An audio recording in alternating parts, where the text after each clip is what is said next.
Welcome back to my YouTube channel and another true and original story of a Texas bank robbery. This story takes place in 1926 and I have titled this video, The Female Paul Revere of Aledo, Texas. The small town of Aledo is about 18 miles west from downtown Fort Worth. Its current population is just under 5,000, but in 1926 its population was only a few hundred, mostly consisted of area farmers. This video is about how one young lady thwarted a bank robbery.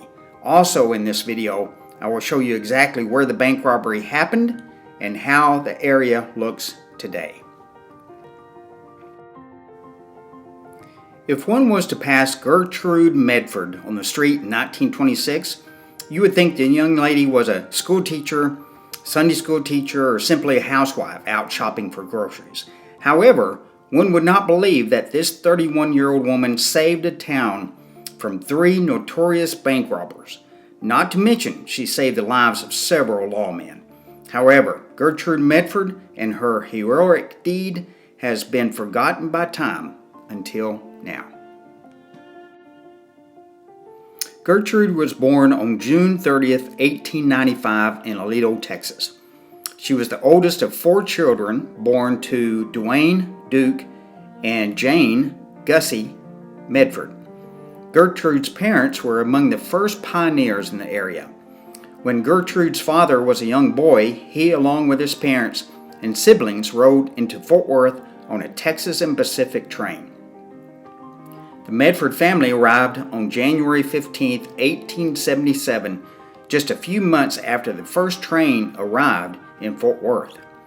In 1884, Duke married Gussie, and together they had 4 children. Gertrude was born on her family's farm close to the old town of Aledo. She learned at an early age to work hard and to take care of the family. Since Gertrude was the oldest, she naturally learned to care for her younger siblings. That caring nature would be with Gertrude all of her simple life. During the mid-1920s, Gertrude worked 2 jobs to help her family. During the day, Gertrude worked at the bank as a teller and secretary. At night, Gertrude was the town's telephone operator. Being a small town, most nights she was able to sleep, but would be awoken if anyone wanted to be connected to another phone in town.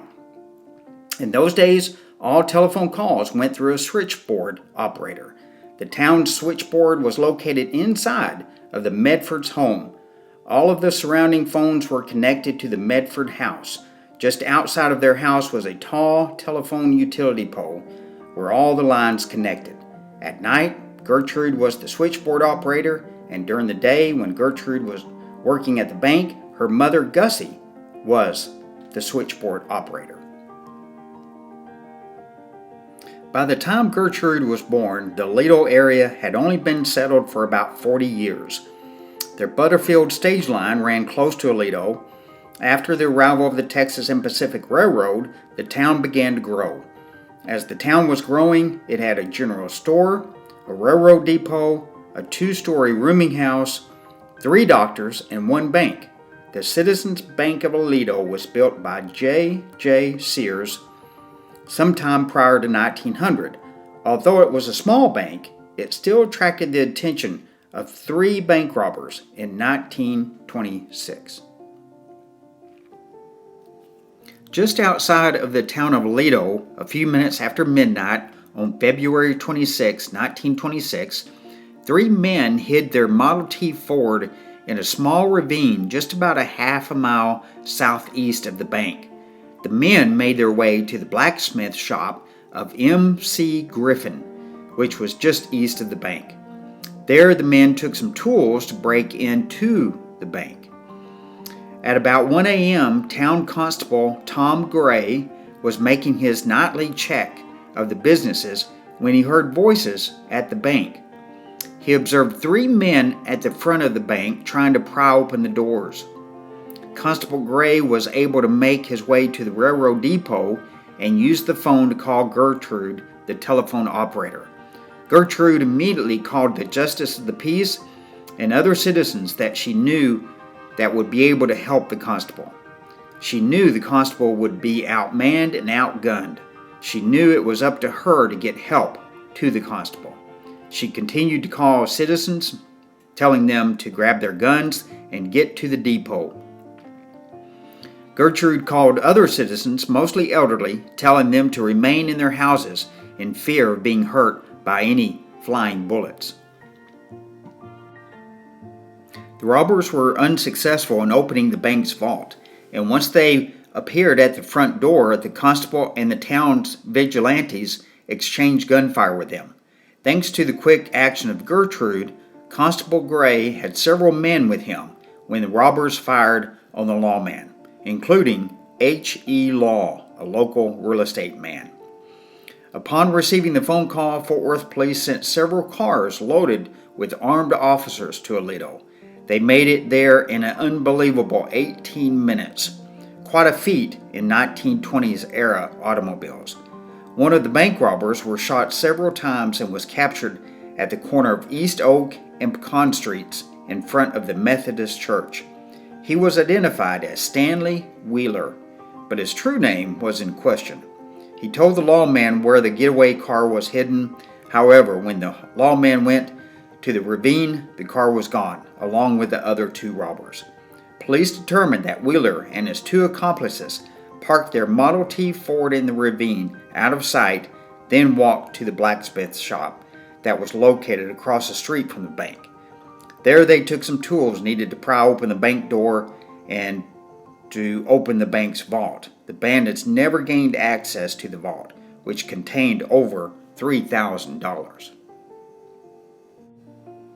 Although numerous shots were fired by the lawmen and bank robbers, not a lawman or citizen was hurt. For years after the bank robbery, the event was referred to as the Battle of Aledo. At about 4 a.m., when Constable Gray told Gertrude that the whole event was over, Gertrude started getting ready for work. She did not want to be late. Gertrude's quick actions and caring attitude of others prevented anyone from being hurt that night in February 1926. Gertrude did not want to be recognized for her actions. She told one newspaper reporter, quote, "Yes, I was scared. Mostly I was afraid our men would be killed. Every shot that I heard, I had terrible thoughts of someone being rolled on the ground. I called first those who I knew would be the quickest to understand what was needed." Unquote. Gertrude's words defined the caring attitude she had for others. She was scared, but she continued to get the help that was needed.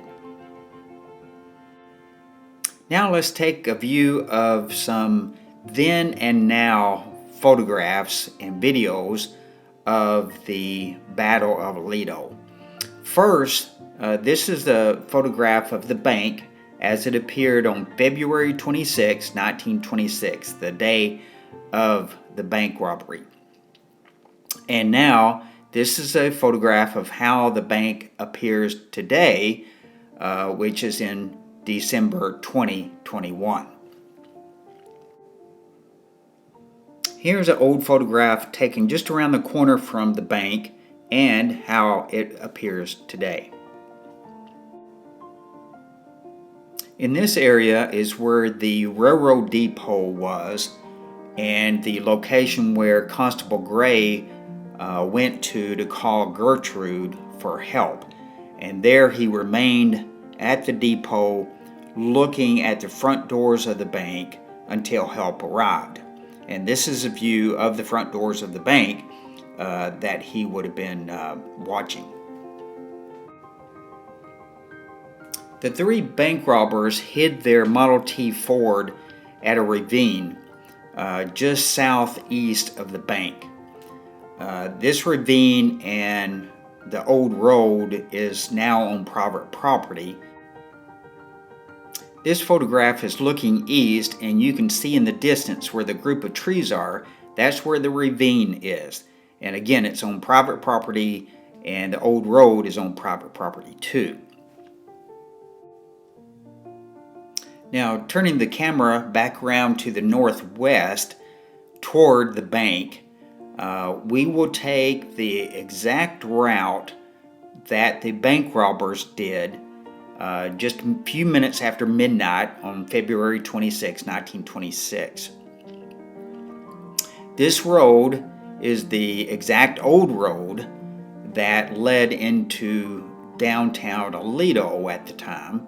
It is now just a side road. It's been bypassed by a newer road. The grain mill in the distance, the bank is just the other side of this grain mill. And we will take a minute to walk this exact route that the bank robbers did. You'll have to imagine that none of the fences or houses that are there today were there in 1926. It was just all open area. And also imagine being a February night in Texas, it was probably very, very cold because it was, like I said, right after midnight. This original road now goes through the parking lot of this grain mill, but we will continue to walk through this and, like I said, take the exact route that the bank robbers took. The bank robbers will walk up to the street in front of the bank and take a right and walk up maybe a half a block up to where the blacksmith shop was.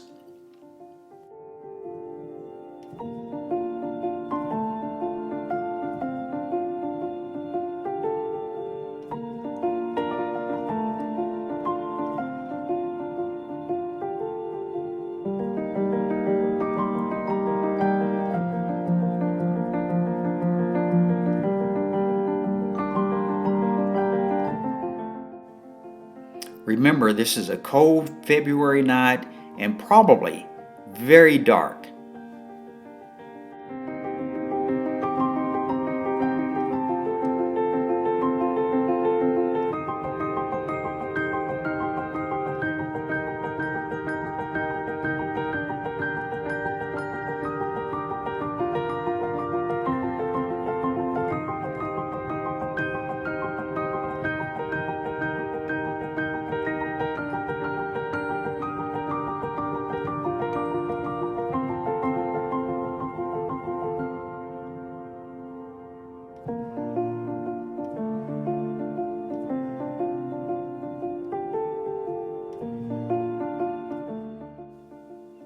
From this area, you can start to see the front of the bank building just in the near distance.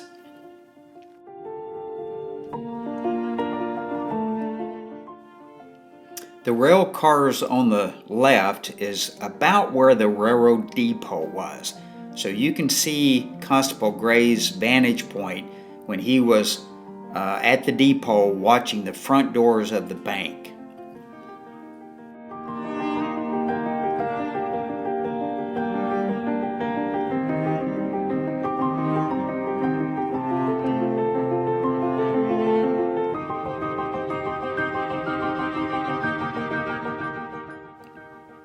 The three bank robbers, of course, observed the bank about this point, and they will make a right turn up to the blacksmith shop.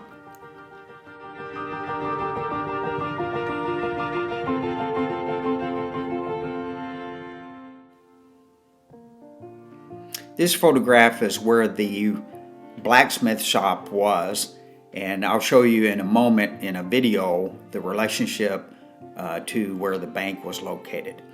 The bandits first went to the blacksmith shop to grab a few tools to break into the front doors of the bank.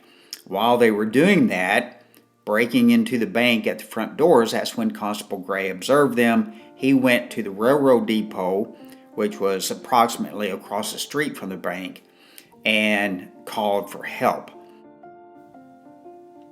The three bank robbers were successful in breaking into the bank, but once they saw the heavily armored door to the vault, they quickly decided that that was more than their little hammers and chisels could break through. So, and these are photographs of the actual vault that is still in the building today. The bandits then walked out of the bank, and that's when Constable Gray and a few of the other town vigilantes started telling them to stop, and then that's when the gunfire began. The three bank robbers refused to surrender to Constable Gray. They then ran north on Mesquite Street.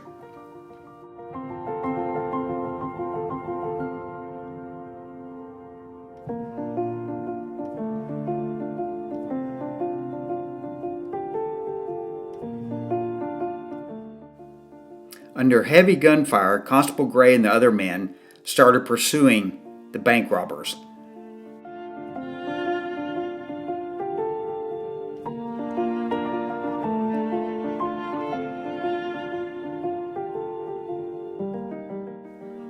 Here, the bank robbers ran past the blacksmith shop, which was located on this vacant lot, and they were running toward the Methodist church on the corner. In 1926, the original building of the Methodist church sat just the other side of the American flag. The tree just to the left of the American flag is where one of the bank robbers, Stanley Wheeler, fell from his gunshot wounds from the posse. This is the exact location where bank robber Stanley Wheeler was captured. Bank robber Stanley Wheeler survived his gunshot wounds and was tried and convicted of the bank robbery. His other two associates fled in their Model T Ford and was never identified.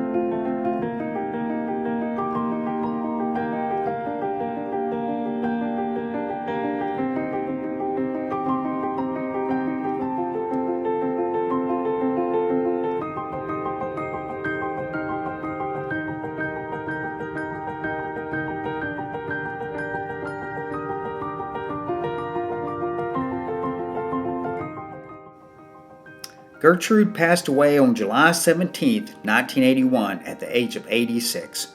She is buried next to her parents in the Aledo Brown Cemetery in Parker County, Texas. Gertrude always kept a servant's heart throughout her life.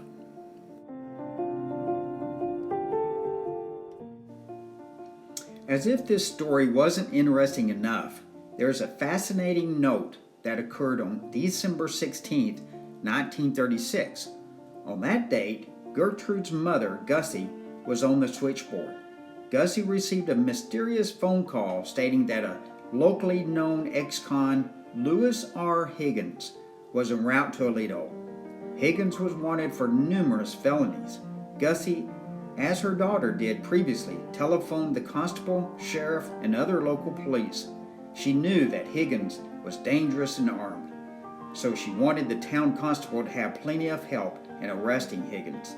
Gussie also called many in town to warn them of the pending trouble. Higgins was caught and arrested without anyone being hurt.